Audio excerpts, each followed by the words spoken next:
Hey everyone, it's BlueLizardJello, and welcome back to Everything Possible in Dark Souls 1, and today we're going to be taking a look at the Tomb of Giants, but first, we did pick up the very large ember, and we're here at Andre because we want to turn that in because we do want to start using some plus 15 weapons going forward, because some of the areas are going to prove to be rather difficult, and having that extra damage is going to help immensely.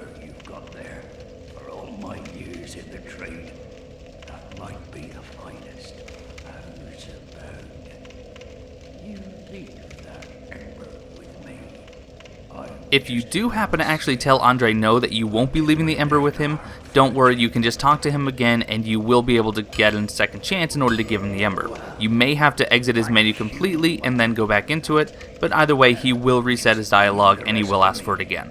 Andre Yavastora gets the job done, you shall see. I'll be seeing you then. But that is it for Andre, so next we are going to actually pick up after the pinwheel fight, just before we enter into the Tomb of Giants. So here we are, actually standing on a part of the boss arena where we fought Pinwheel, and let's go ahead and take a look at the equipment we'll be using for this episode.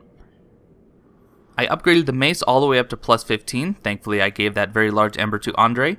I'm using the Pyromancy Flame plus 5, now keep in mind this is not upgraded only 5 times, this is actually upgraded all the way up to 15 and then ascended to plus 5 with Quaylana, and it does cost a lot of souls. I'm using the Dark Hand in order to use a shield that does not actually require a physical shield.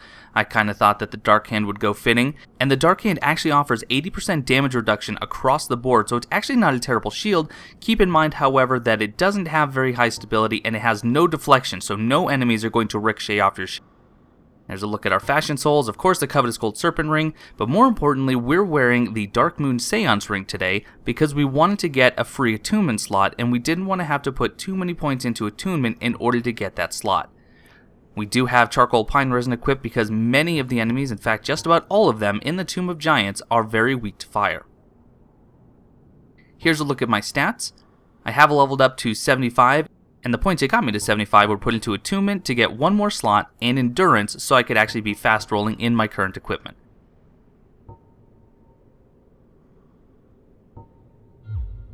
But without further ado, let's head into the darkness that is the Tomb of Giants, but let's see if we can do something about this darkness to make it just a little bit easier to see.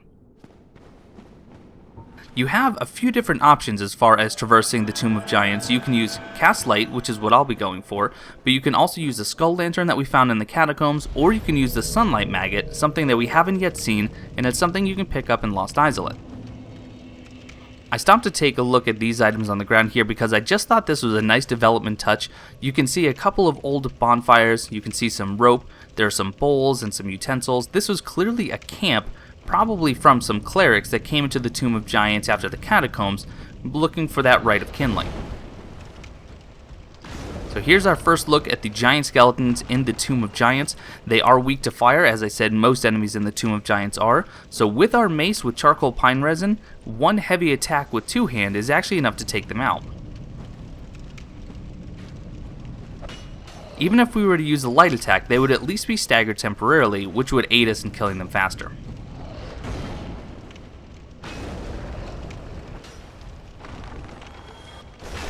Get ourselves a large soul of a Proud Knight off this corpse, and we can hear some arrows coming in, and we're going to run into these archers momentarily, but they are using a rather large bow that will cause knockback, so you want to either be blocking or dodging those arrows, and not just taking it to the face, because they will knock you back and there are many places to fall off.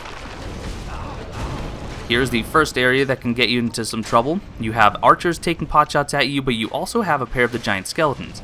Now, I got very lucky and one decided that life just wasn't worth living as just a pile of bones anymore, and he committed suicide. So, go us. Now this next coffin, if you want to get the item easily that we can see there, hug the right hand side and continue to walk to the right. This will drop you down right into this corpse so you can pick up your humanity, but if you wanted to, you could have dropped from above where I just had the camera looking now. Now you can drop down here. This is Patches. We are probably more than familiar with him, but we'll be talking to him momentarily. The first bonfire, not too far into the level, climb down this ladder, and just around the corner, we get that lovely glow of the bonfire. And I'm going to go ahead and transition here because I did kindle it up to 20 Estus flasks. because this area can be deadly, and since I'm not using a true shield, it can actually prove to be much more HP draining than I would like. Now if you have a 100% physical resistance shield with good deflection, this area really isn't too terrible. However, since I'm using the Dark Hand, I am going to take some damage. I'm already aware of that. Somewhat suspicious looking wall here. You can go ahead and whack that illusory wall to take a look at what's behind it. Now we're actually going to tackle this area from the other side, so no need to climb down the ladder just yet.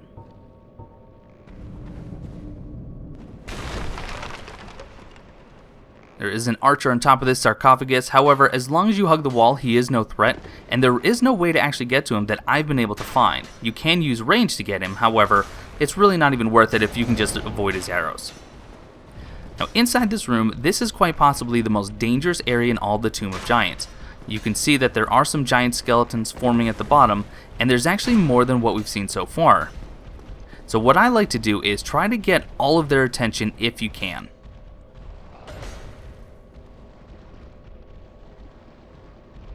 And you can see there is quite the gathering. So what I'm going to do is get them all into one pile, charcoal pine resin my mace, and then just do one plunging attack.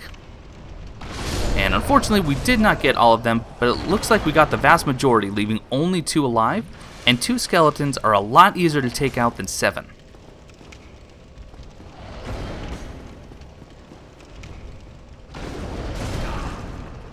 And 1 is even easier to take out than 2.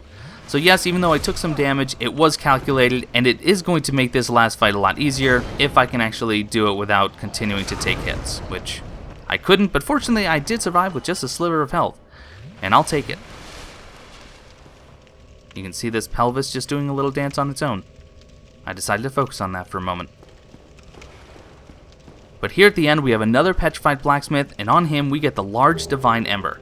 The large divine ember can be given to Andre of Astora, and you can turn any of your +5 divine weapons into +10 divine weapons if you have the requisite upgrade materials. Before you head out, don't forget to grab a Soul of a Brave Warrior, and for us, our 5 minutes of cast light has now run out, so we're going to go ahead and recast that, and head back up out of this sarcophagus, or out of this tomb.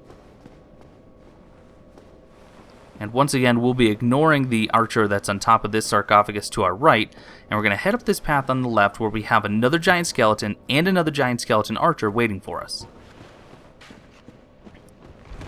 Here I am, showing that it is possible to take 2 arrows at the same time. So for you mythbusters out there who think it couldn't be done, myth busted.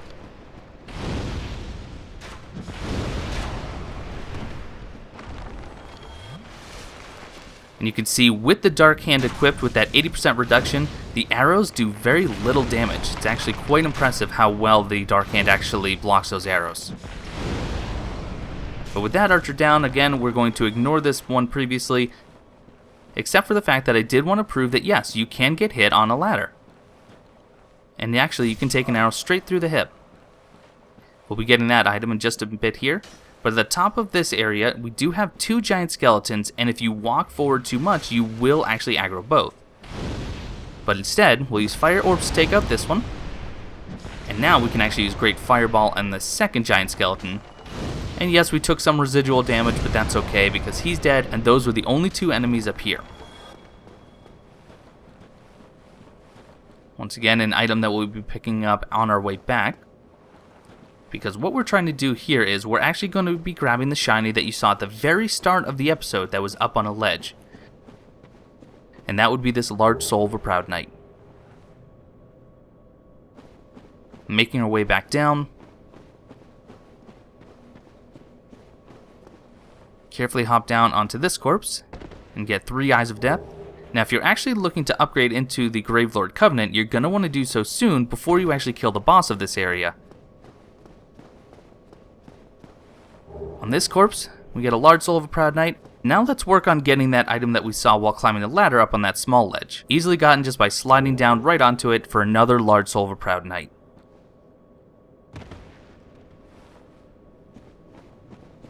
Ignoring the archer yet again, and again, if you guys know how to actually get on top of that sarcophagus, I know that there are no items up there. However, I've never been able to successfully jump there, so if there's a particular ledge you can jump from, let me know and I'll actually test that out.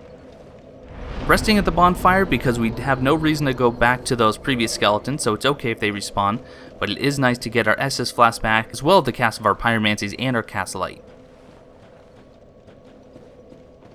But now it's time to talk to Patches.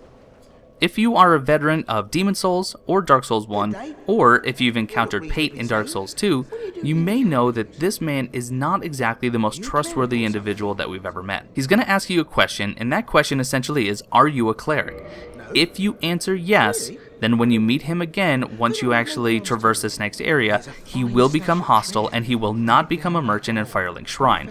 You have to answer no if you want to be able to use him as a merchant later on. So the first question, answer no. And he's going to go ahead and offer us some treasure that he sees in the pit below. Well, I see treasure. Everything seems okay with me. So let's go get it.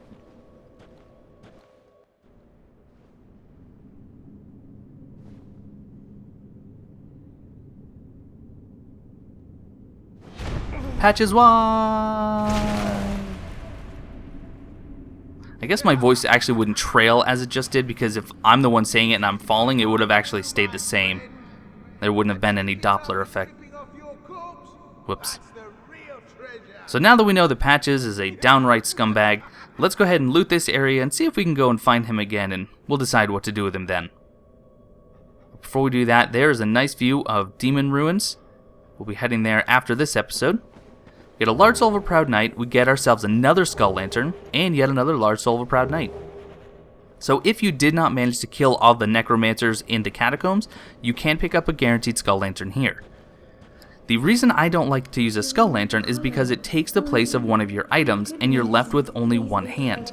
With Cast Light, obviously you have both hands free, and it makes this area a lot easier. The same is true of the Sunlight Maggot if you happen to have gone to Lost Izalith first.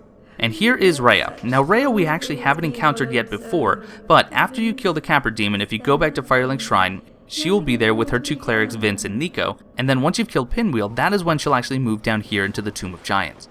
And she mentioned a pair of dangerous hollows, and unfortunately those hollows are her two partners, Vince and Nico.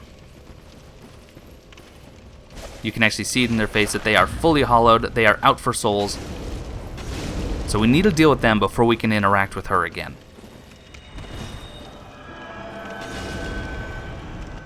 And here's a quick lesson. If you're two-handing a weapon and you're trying to parry with your offhand, it doesn't work. So you might want to actually go to one hand before you try to parry. Unfortunately, these clerics don't use Wrath of Gods, but they do use Force, which can knock you flat on your back, as you just saw with me. So if you see them put their weapon away and they start to actually use a talisman, you might want to either back up or get your shield up fast so you're not actually left vulnerable.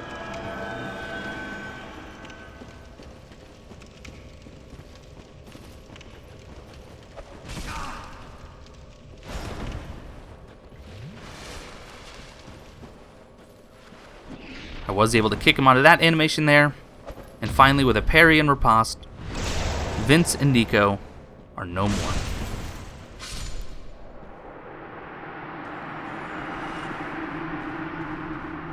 With those two hollows down, we do want to go talk to Rhea again for two reasons. Number one, she has an item to give us, but she's also now going to move up to the Undead Parish where we can access her as a miracle merchant. Thank you so very much. Here, these belonged to them. She does mention the word these, indicating that she might be giving you more than one item. However, all you get is the single miracle replenishment, which when cast will give you an HP regeneration effect of about 10 HP per second for 60 seconds. Now this does count as a personal buff, so you cannot use this in order to counteract the effects of Power Within.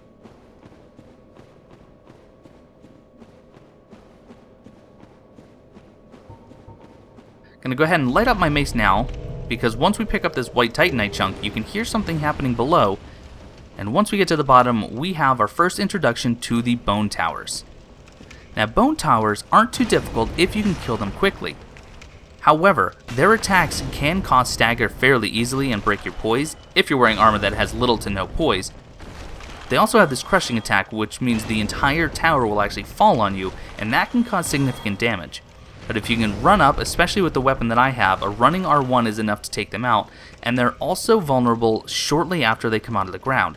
So as soon as you see them coming out and you attack, you are able to kill them.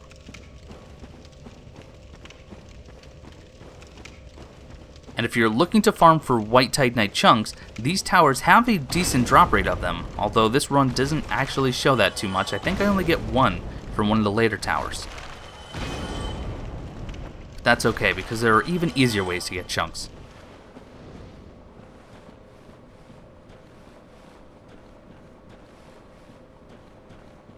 But climbing up this ladder, you can see once again where we're at. That is where we broke the illusory wall earlier. But now that we've cleared that area and we've made it back up safely, let's go ahead and talk to Patches and see what he has to say for himself.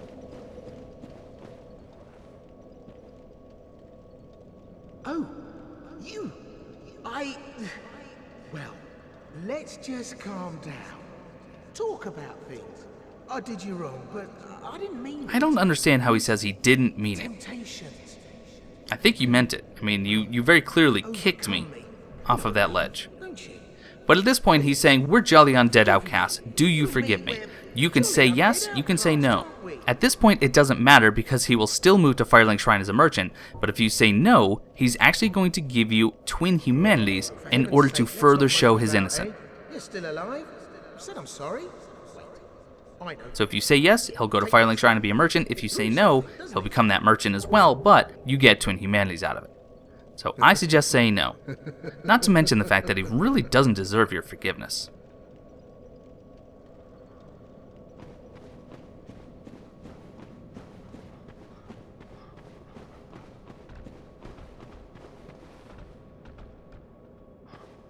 There was another quick look at the demon ruins. But now, we have our first example of the skeleton beasts. Now, skeleton beasts are very weak to fire, as you can see here, and with the great fireball with my Pyromancy Flame +5, I'm able to one-shot them. Now, they have fairly reduced aggro range, which means that you can get pretty close to them before they actually notice that you're even there. And we're going to use that to our advantage again and again. But before we go too far, we can hear something in heavy armor coming, and there is a halberd-wielding Black Knight. Now I try to get the parry off here, and I'm going to tell you that it doesn't work, so I am going to go ahead and reset the encounter by running back. And even though he will follow me, it does give us a much wider area in order to fight him, and we don't have to worry about the archers so much.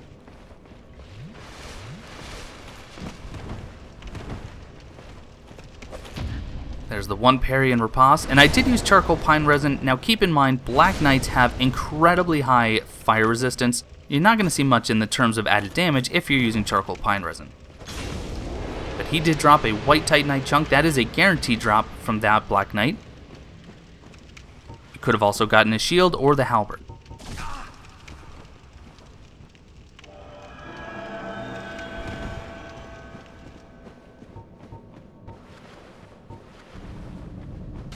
Now from here, you can actually hear the beasts in the background. There's one over here to the right. And what I like to do is, I begin casting before I can even lock on to the enemy. And then I take a couple steps forward and then I lock on, which will actually change the direction of my great fireball to hit him directly in the face, causing that one-hit death. 2 beasts down, 1 archer to go. And with these archers, 1 fire orb, which is a lesser pyromancy, is enough to actually kill him. And that item there over our left shoulder, we're going to be getting that momentarily, but we haven't missed it, don't worry. Where this corpse is holding a soul of a brave warrior, this is actually a good indication of a place where you can drop down safely.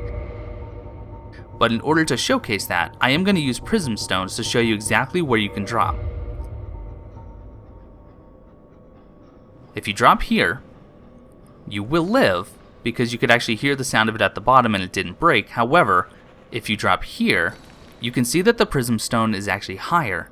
So if we walk there, we land on a ledge that is not too far down, and we can see that we now have access to a shiny beyond some of these bones. This shiny is a very valuable item that you definitely want to get if you're looking to farm souls later on, but just like many valuable items, this item is not without its dangers. And as soon as you get close, you are surrounded by 5 of the bone towers. Now if you get in and get out, then you're able to actually begin to take them on one at a time. But if you decide to loot the item before you kill these enemies, then you could actually struggle fighting 5 of the bone towers at once, and you can see that flailing attack where the arms come out of everywhere. Imagine that times 5. It can get pretty hairy. Fortunately, the way we handled it was not too dangerous, and now we can pick up the covetous Silver Serpent Ring. So this ring is similar to the covetous Gold Serpent Ring, but instead of item discovery, this will increase our soul absorption. Every enemy that we kill will now give us an extra 20% souls if we're actually wearing the ring. And the nice thing about this is that once you kill a boss, before you actually receive the souls from that boss, you can quickly switch out one of your rings that you were wearing maybe for offense or defense, put on the covetous Silver Serpent Ring, and you can still get that 20% bonus soul acquisition. Very nice. You can see that we ran and we jumped down here so we could kill out that giant skeleton. We did have a skeletal beast. And now I'm going to head back up topside so you can see exactly where you would have come down had you taken the quote-unquote normal route. And right here is where we fought that one skeletal beast, and we had the skeleton archer over to the left.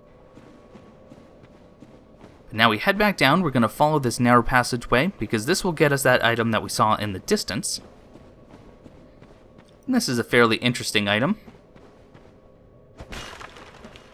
This is the Effigy Shield. The Effigy Shield, it only has 90% physical damage reduction, but it has 90% lightning reduction, which is excellent in terms of lightning reduction. And one of the other interesting points about this shield is that this is actually one of the other shield design contest winners that FromSoft held before the game was released.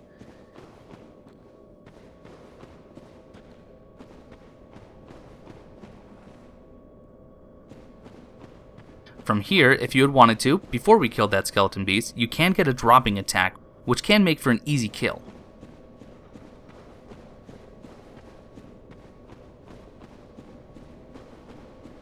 But going down behind where that skeleton beast was, we have our second bonfire within the Tomb of Giants. For obvious reasons, keep in mind that if you decide to rest here, then you will be facing any enemies that you have to go through again in order to finish the Tomb of Giants. So you may or may not want to actually rest there. If you're a caster like me, unfortunately you may not have much of a choice though. We can hear the snarling skeleton beast again. We're going to deal with him with fire orbs this time, mostly because I forgot and I thought I had great fireball equipped. Because one fire orb is not enough to take them out, and you can see that they are very quick to retaliate. Even with a 100% physical reduction shield with deflection, these guys can prove to be difficult. So be quick and kill them before they can actually get their attacks off. That's my recommendation.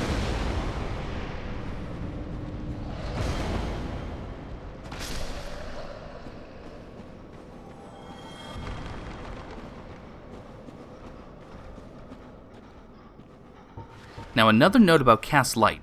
If you decide to use this down here, and I do highly recommend it, if you're wearing the Lingering Dragon Crest ring, you can actually get 7.5 minutes of Cast Light instead of the normal 5. Don't forget to grab your white Titanite chunk hidden in this alcove. And we can hear a few of the skeleton beasts up front. There's actually 3 of them. Fortunately, we have great fireball, so you cast, walk forward, lock on, and then cast, walk forward, lock on. Easiest way to kill them in my opinion. I always like to push some of their bones off just to kind of clean up the place. It's a bit dingy otherwise. Now this is me running backwards, and you may be wondering, Blue, why are you running backwards? I'm watching this video and I'm thinking, Blue, why are you walking backwards? I truly don't know what I was doing. Guess I got turned around. Down at the end of the ramp, we can climb down this ladder, and this is actually the last point you'll actually need Cast Light or any of the light emitting items, because now we're into a fairly well lit area. In fact, over to the left, I didn't really focus on it, but you can actually get a good look of Ash Lake from here. Or at least parts of Ash Lake. In this cave off to the right, we do have a crystal lizard. I'm going to go ahead and spoil it and tell you that I miss it completely, because more importantly, we get invaded by Dark Spirit Paladin Leroy. If you remember Paladin Leroy, he helped us actually take out Pinwheel in the Catacombs episode, But now, he is an invader, we do have to deal with him. And that weapon that he's using hits like an absolute truck. Trust me when I say you don't want to actually let him get that hit off. Not to mention, if he uses his strong attack, it actually emits a Wrath of Gods-like miracle that will do massive damage and send you backwards, and it can knock you off that edge. However, the weapon is very slow, and it's not too difficult to counter. And for our troubles, we get a lot of souls, we get a soft humanity, and then much more importantly, we get 2 humanity, Grant, and Sanctus. Grant is the weapon that he was just wielding, and it does take 50 strength in order to one-hand. But if you use the 2-hand strong attack, that will give you that Wrath of God-like miracle, and it will drain 200 durability per use.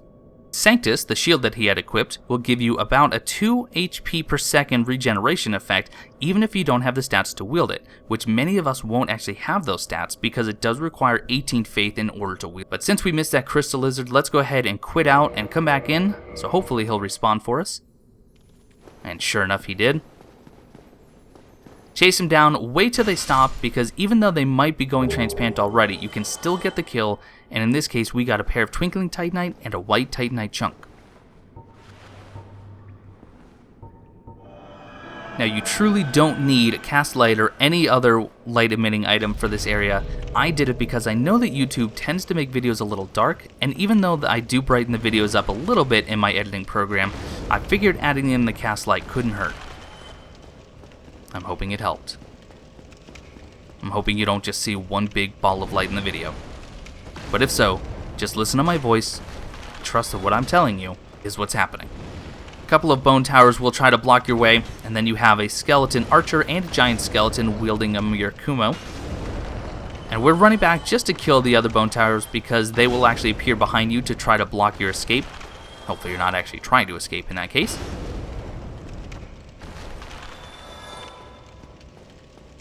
But we did get a White Titanite chunk off of this bone tower, and off of this giant skeleton, we actually got the Mirakumo. If you remember, the only other place to get the Mirakumo is from killing Shiva of the East.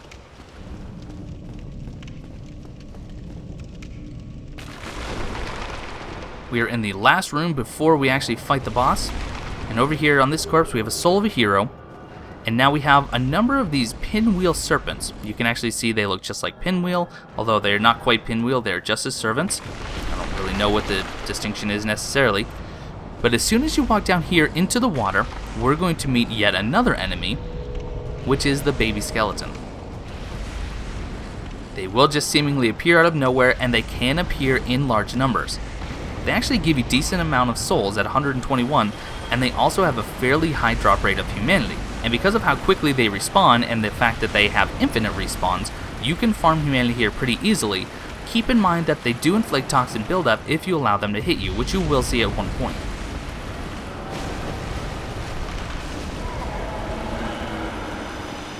But we're going to run around and kill the pinwheel servants. The pinwheel servants have a decent drop rate of White Titanite chunk. They can also drop any of the 3 masks, the mask of the father, the child, and the mother, and they have a very small chance of dropping a White Titanite slab. I had to splice in this White Titanite chunk because after I had already gotten to the top and I was about to fight Nito, I remembered that even though I stood right on top of that corpse, I ran around to kill the pinwheel servants instead.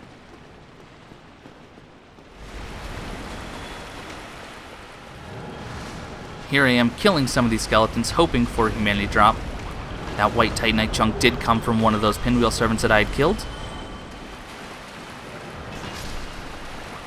You can see clearly they don't have much health, and there's a humanity.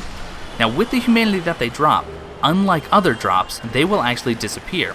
In fact, if the humanity drops in the water like they are now, then they disappear very quickly.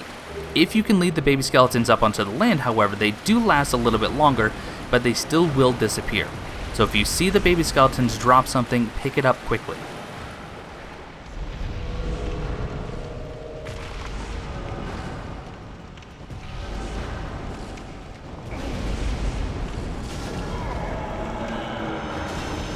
And that should do it for the pinwheel servants. And on the last kill we got the Mask of the Child, which arguably is one of the better masks to get because that will actually give you increased stamina regeneration, which will stack with Green Blossom and the Chloranthy Ring. hiding in the back of this cave, we get the only guaranteed white titanite slab in the vanilla or the base game. However, if you have the DLC, you do have a chance to get one more guaranteed.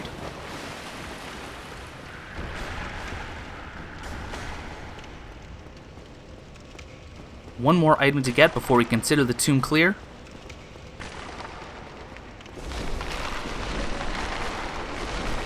And that would be this Soul of a Hero. So that's it for Tomb of the Giants. All we have left is Gravelord Nito, and I'm going to go ahead and cut the video here because I actually wanted to farm for some humanity from the baby skeletons. And I also wanted to go back and actually rest at the bonfire so I could get my pyromancies back. If you have fall control, now would be a great time to use it. You can see that we have quite the fall ahead of us, and as soon as we land, you are going to take fall damage.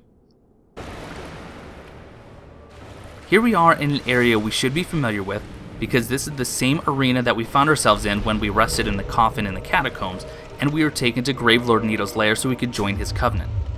But now, he is not so friendly, and he does have skeletons with him that unfortunately cannot be killed for good unless you have a divine weapon. I've decided to show this fight without a divine weapon because it is possible to do, but the easiest way to do it is to wait for him to actually kill some of the skeletons for you, like he just has. Now, even though they will resurrect because he is a bit of a necromancer himself, it does give you some time in order to get some attacks off before they respawn. Nito, like all the other enemies in the Tomb of the Giants, is very weak to fire, so I definitely like to use pyromancy so I can attack him from range. And the other thing that I highly recommend, you might have caught a glimpse of them, is to keep the fight on this side of that rocky outcropping in the middle. The reason is, and hopefully you'll see them in the video at some point, there are giant skeletons in the back, and you do not want to aggro them if you can help it, because they, just like these regular skeletons, will respawn after a short period of time of being killed. But even without taking care of the skeletons once and for all, Nito is not too terribly difficult. Most of his attacks can be dodged pretty easily. The only one that can be difficult to time is the Gravelord Sword Dance that he uses. It's a modified form of the Gravelord Sword Dance where only one sword will come out of the ground, but the timing to dodge can be very tough. It's a lot easier to dodge if you can actually see him plunge the sword into the ground. Even though I just completely failed that dodge. But when he crouches down like this, he is going to unleash his miasma attack, and you want to make sure you're either out of the range or you're facing him with your shield equipped in order to negate most of the damage. But all the skeletons are just starting to resurrect, but one more hit will take out Gravelord Nito, and at that point all the other skeletons will die for good.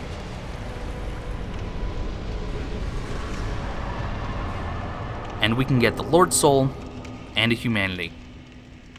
Keep in mind that at this point, had I equipped the Covetous Gold Serpent Ring, I still could have gotten my 20% extra souls, because as you just saw, the soul counter just appeared. Now this corpse with the item would not be here if we had not actually quit out the game between killing Paladin Leroy and this boss fight, but since we did have to quit out, we can get the Paladin Helm, Armor, Gauntlets, and Leggings. Now at 33.1 weight units, this is on the heavier end of the medium armor, but it does have some really decent physical defense, and it also has the highest curse resist of any armor in the game. Not to mention, it is one of the snazzier sets of armor, if I say so myself.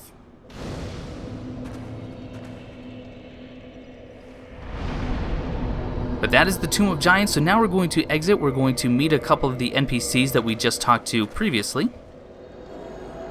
So first let's head to Firelink Shrine, and let's see where our good dear friend Patches has relocated to.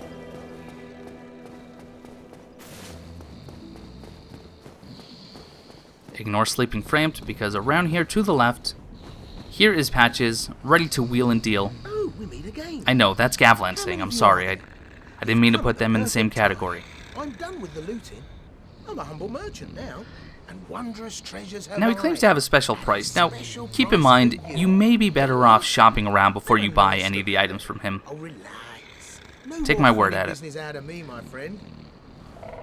Don't forget to get the prostration gesture from him, and then taking a look at what he offers, you can see a single humanity costs 10,000. Let's go ahead and pass on that.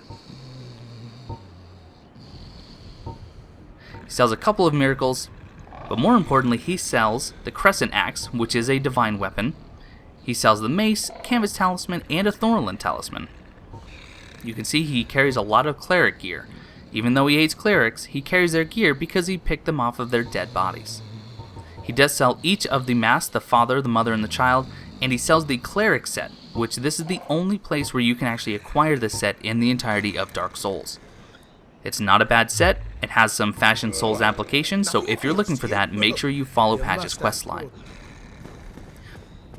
But now let's head to the Undead Parish, because even more importantly than Patch's, we did save Rhea from the Tomb of Giants, and now we can talk to her. She'll thank us again for what we did for her in the Tomb of Giants, and now she will become a miracle merchant for us. Keep in mind that once you've rescued her from the Tomb of Giants, you do want to come immediately to the Undead Parish and talk to her. If you go and clear another area or kill another boss before coming here, when you come up to this altar, you won't find her at all, but you'll only find humanity and a pendant. And that is because Petrus, who was actually charged with keeping watch over Rhea, has failed in his duty, and in order to keep anyone from finding out, will actually come up here and kill her.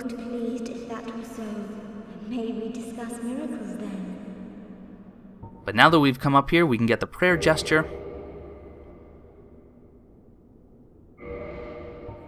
And we can also join the Way of the White Covenant. Now, we could obviously join this from talking to Petrus earlier, but if you missed your chance or if you want to rejoin, you can now do so by talking to Rhea. And many of the miracles that she offers can only be gotten from her, and she does have another part to her quest line. This is not the last location we'll see her in. But there are some prerequisites that we have to meet, and we'll talk about that later on when we get closer to the end of her quest.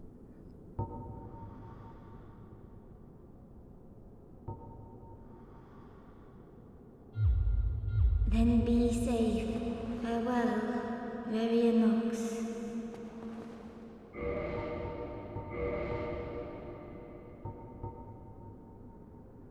But that's going to do it for this episode. I hope you learned something about the Tomb of the Giants. If you did, leave me that in the comment below. If I missed something, make sure you leave that too.